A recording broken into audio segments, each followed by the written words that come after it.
Hello, hello. Today's a big day at Crossroads Valley Farm. It's moving day. We move our little baby chicks out of the brooder into the pasture pens. It's an exciting day for me. I no longer have to manage the brooders, which is stinky and a lot of work. These guys are getting big. Need to get some fresh grass in them, make them healthy. I'll show you the setup and I'll show you how it's done. So our first move today is from our one hoop house brooder, which is not a portable brooder. So we actually have to load them in the crates. And then from the crates, we bring them down my quad. And then I unload them in the hoop houses. So I'm putting these guys in the hoop houses. These are the Cornish crosses raised on conventional feed. So we're bringing them down. These are definitely a lot more work, because again, you got to pick each one up, put them in the crate, and unload them in the hoop houses. But anyway, I'll do some quick video and show you how we unload these guys and bring my daughter over to help. And then we'll bring down the actual trailer, the portable trailer, and show you the difference. Then have a bit of discussion about pasturing, poultry, and all that kind of fun stuff. Okay, here we are unloading the baby chicks into the hoop house. Yes. And I got my daughter Sadie here helping us, and she's going to help move them in. All we got to do is lift them out and put them in the brooder, and we'll do a few on regular video, and then I'll speed her up and show you how it's done. All right, let's do it, Sadie. Oh. Good job. Oh. I'm going to get... Which one are you going to get? I think I'm going to get this one. Oh, that's good. Don't forget that chickens are very agile.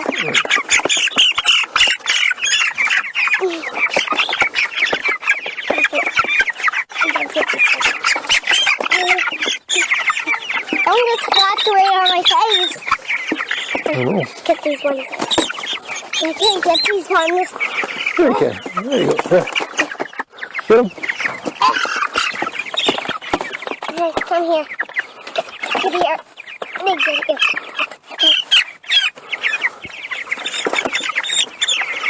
Oh, there you go. There you go. Get them. Get Okay.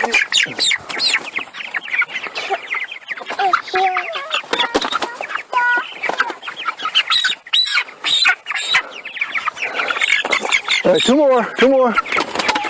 You get out of there. There. Get them.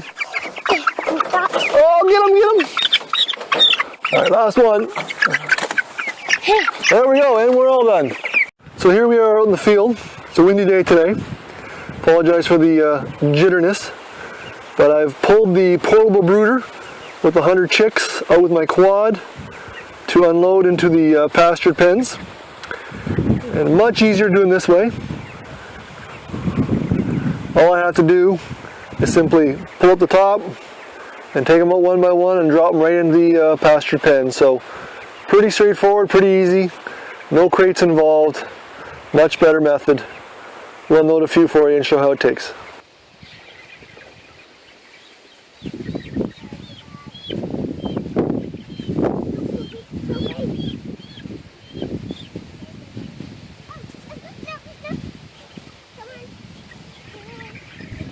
Well, phew, we finally made it. Got the chicks moved out to the pasture. Actually, we did it yesterday, and I'm doing this video the next day because it was so windy yesterday. And the wind was kind of freaking out the chicks, and it was hard to do a video and all that kind of stuff. But I'm very happy to get them moved. They actually survived the night just fine. They were a little freaked out initially. And I find that when you first move them out, you kind of have to push them back and make sure they know where to go, because you don't want them to get wet or be too close to the front of the pen or whatever. But overall, the success yesterday was pretty good. It was hard to do. We had my daughter Sadie and my wife helped us move the chicks out of the pens, but it was pretty successful. And now they're out in pasture and they're getting some fresh grass. I probably won't move them today, just because they've had a big event yesterday, and give them a day just to kind of relax a bit. And plus, they don't need it as much because they're pretty small and they don't really make a mess of the ground as much as they do when they get bigger. But I'll show you quick some of the pasture stuff. I'm not going to go into detail today about the actual pens themselves. I'll give an update on that in the future on another video, just showing some of the designs and some of the things I do there.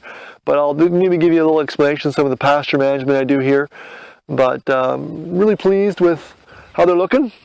Didn't lose any of them last night, which is good. Usually the first night you might lose one or two just because of the stress. But they're happy, and it's been a nice day. You always want to make sure when you put them out to pasture, you kind of have a couple nice days. Otherwise, you don't want any rain or any kind of cold weather. Otherwise, they get freaked out. So you kind of got to wait for a nice stretch of days before you put them out to pasture. But we'll see. I'll give you a little look-see of them and give a few more pointers. Okay, here we are with some close-up shots of them out to pasture. You can see in this one hoop house, they're drinking from the nipple waters inside their pens, and they're just relaxing this morning. They've had their morning feed. I replenished their food. They're doing quite well. So we're out in pasture. When I say pasture, what I got out here in my field, I guess, is an old field. It was an old abandoned hay field. And what happened out here was that for years it was never used. So of course some of the trees and shrubs are already trying to take back the field. But what I've done is I've had my neighbor come along and bush hog my chicken runway, I call it. Because the chicks like the shorter grass. And so you've got to kind of knock down your grass to some degree to give your chicks something to eat that's a little better for them, or a little more appetizing. Also, it's easier to move the pens, and plus the chicks don't get as hot, so I find it works really well. And plus the manure comes along after you've cut it down, mixed with the cut down grass, creates a really green, beautiful, lush growth after the fact, which is one way I'm using to rejuvenate my fields. Now for watering, I don't actually run any hose from the house.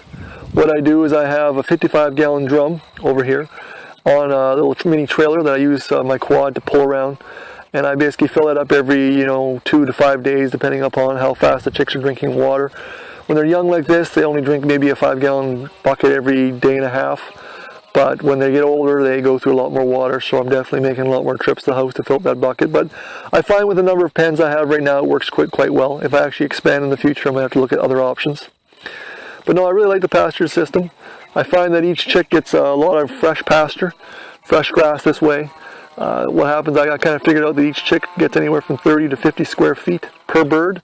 Now I know on the other hand, the pen in there is not that big, but if you think about it, they move forward every day.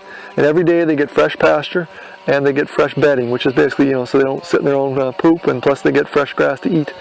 Whereas if you had them in a range, or I guess you could say a pen and coop type scenario, where they could range outside, they kind of desecrate that land pretty quickly.